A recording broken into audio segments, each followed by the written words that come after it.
All right, good morning, everybody. What I'm going to do here today is, in these brand new buses, in 2440A and B, I want to show you exactly how you're going to use these different systems on board this bus.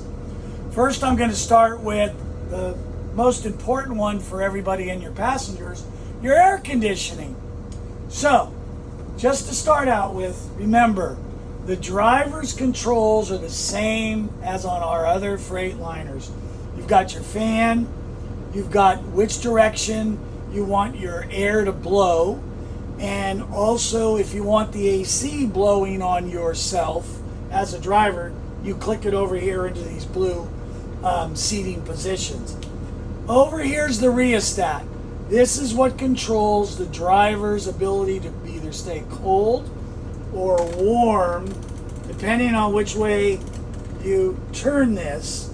Plus, remember, your defroster is all the way over here to the right, and it's always a good idea if you want defroster to just turn that like that, and then that way you can activate your fan.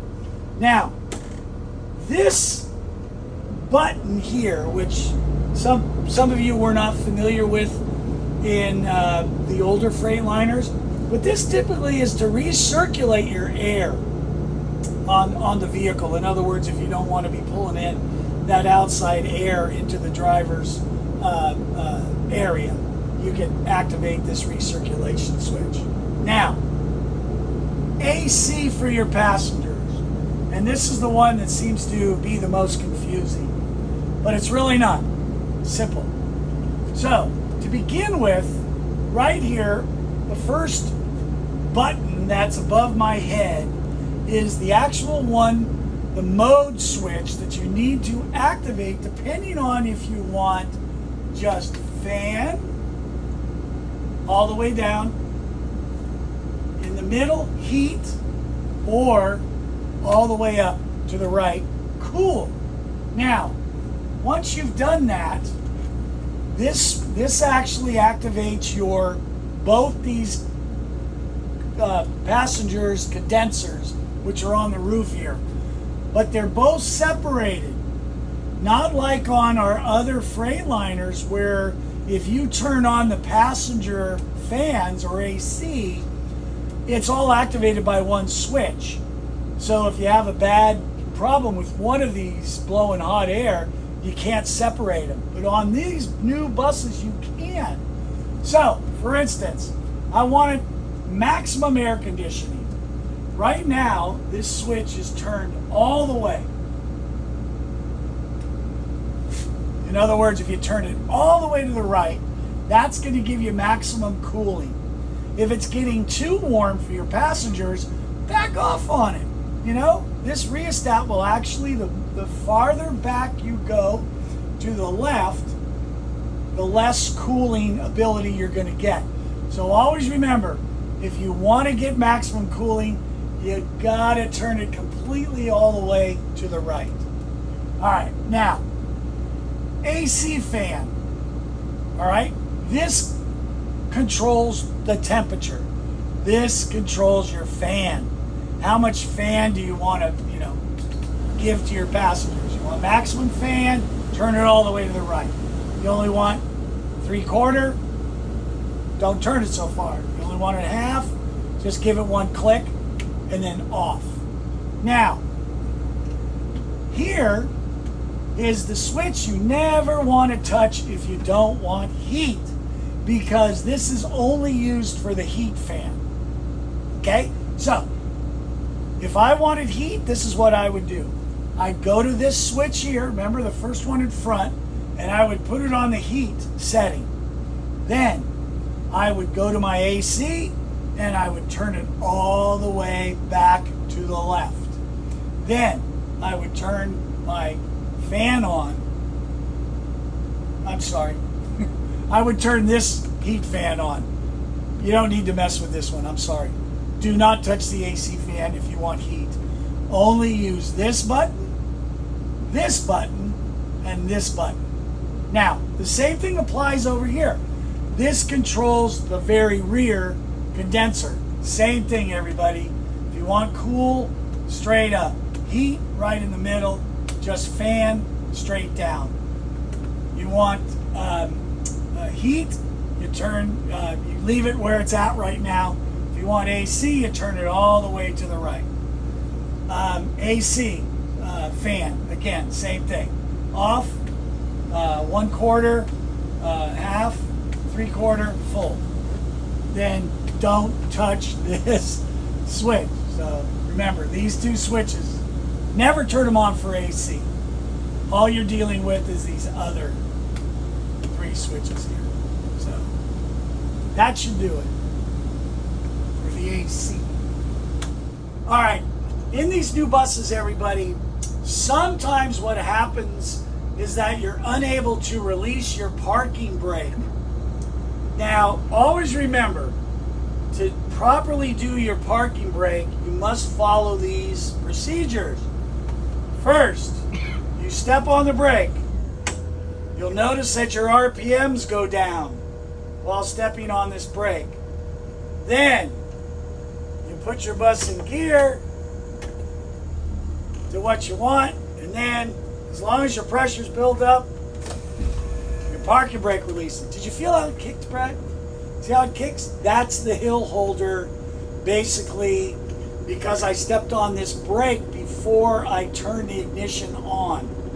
So if you ever have this problem, folks, where you cannot get the parking brake to release, all you need to do is this.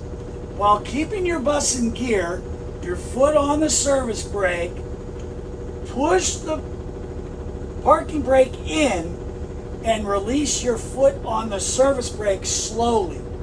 You will actually feel kind of a little subtle jerky motion, which means that parking brake has now, the hill holder component of it has now released. And you will actually be able then to apply your parking brake, move, do whatever at that point. So always remember this rule. Whenever you're going to move the bus, whether it's reverse or drive, this is a procedure you do. Foot on brake, put in gear, release the parking brake. When you want to stop, you come to a stop, foot on service brake, completely stop your vehicle, then put your parking brake on, then throw it up into park. That has to be adhered to, because if not, you can have an issue with trying to reset your parking brake again, and it's very bad on other components like your transmission and stuff. So remember, we want to protect all this stuff, so keep that in mind. Okay, the next procedure that is very important on these new buses is how to shut down your vehicle and actually start it. All right, so right off the bat, I'm going to, the engine's running as we speak right now, but I'm going to shut it off. Now everything is completely off at this point. If you're the driver that just got in this driver's seat after you checked your engine, you checked all your other pre-trip stuff, and you want to get in this bus and start it, you never want to just jump in and then turn this key to the complete start position. You just turn it enough so that your dash wakes up. Wait till all these lights go out except for your seatbelt and of course your brake light. Those are the only lights you want to see when you crank this bus. Now, once it starts, of course, you always want to make sure that your air pressure builds up for your brake, because you will not be able to release that parking brake unless you've got over 100 psi on your air gauge here. Okay.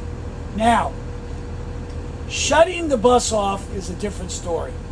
Remember, you wait about 15-20 seconds after you turn the power on before you crank it.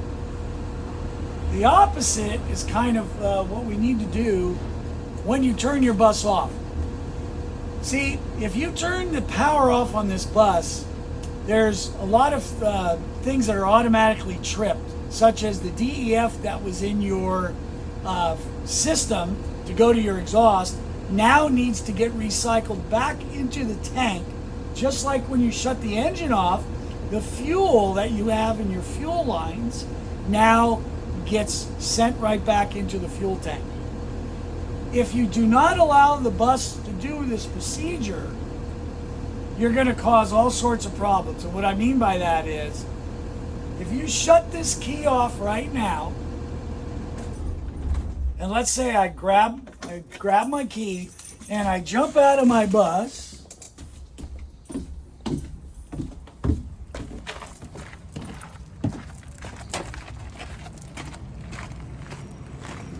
and I want to be a good conscientious driver. I don't want to make the mistake of maybe leaving a switch on or something and then the battery's dead when you come back the next morning. A lot of drivers will come right out of this door and then they'll open up this compartment. It's been a little sticky. There we go. Let's see. I think there's a... It's over here. All right, now, of course, everybody knows here's where the DEF tank is. Here's where the batteries are. And then there's a switch, red switch, located right here. Now, this switch should always be in the straight up position, okay? You never want to just turn this switch to the right to shut the power off to these batteries unless the bus has been off for about 5 minutes. Okay? Because if you don't do that and you shut this power switch off too soon after you just turn the key off, it doesn't allow the computers on board these vehicles to do their jobs, to recycle everything, and you could cause a problem even trying to put the bus in gear after. So always remember, guys, if you want to shut this battery off after you jump out of the bus, hey, do a post trip. Walk around the bus for a moment. Check to make sure you don't have new damage. Make sure your tires are not flat or something. Then come back, turn the power off, and you'll be good to go.